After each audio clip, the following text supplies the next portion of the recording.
بسم اللہ الرحمن الرحیم۔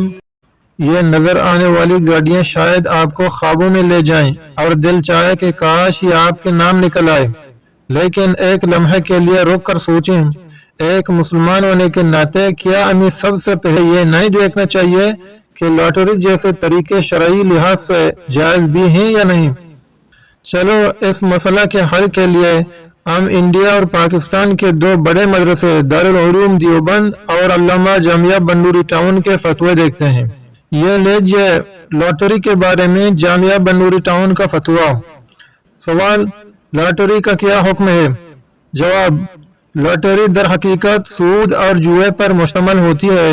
سود اس طور پر کہ شرعاً سود اس اضافے کو کہتے ہیں جو ہم جنس مال، نقدی، مکیلی یا موزونی چیز کے تبادلے میں بغیر عوض آئے اور عقد کے وقت مشروط ہو۔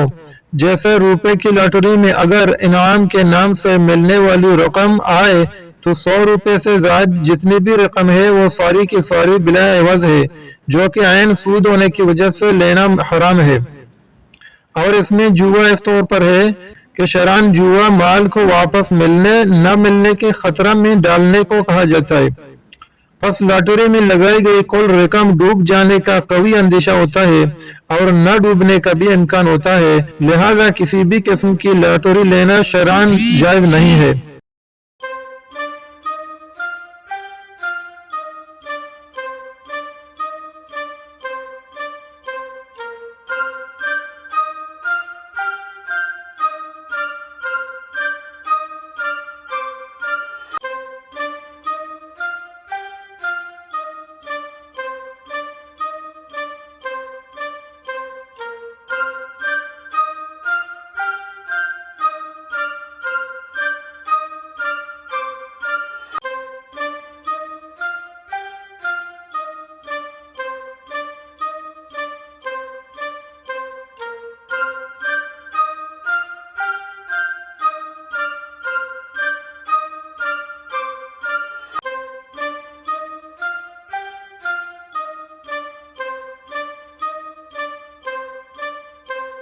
لاٹری حرام ہے۔ اللہ تعالیٰ کا فرمان۔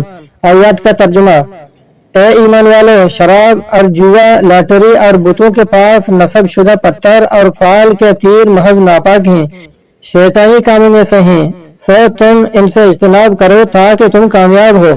شیطان کا قول: لاٹری لے لو، بہت فائدے کی چیز ہے، کیونکہ صرف 5000 روپے میں 30 لاکھ کا گاڑی مل سکتا ہے۔ لیکن شیطان یہ نہیں بتاتا کہ اس حرام کے ارتکاب سے جہنم میں بھی جا سکتے ہو، یہ بات شیطان چھپاتا ہے اور اللہ تعالیٰ بتاتا ہے۔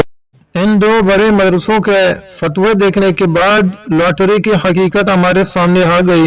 یہ تھی حقیقت لاٹری اور انعامی اسکیموں کی۔ اسلام کی روشنی میں صاف بتا دیا گیا ہے کہ ایسے طریقے شرعی طور پر جائز نہیں۔ اللہ ہمیں عمل کی توفیق عطا فرمائے۔ اگر یہ بات آپ کے دل تک پہنچی ہو تو اسے دوستوں تک بھی پہنچائیں۔ السلام علیکم ورحمۃ اللہ وبرکاتہ۔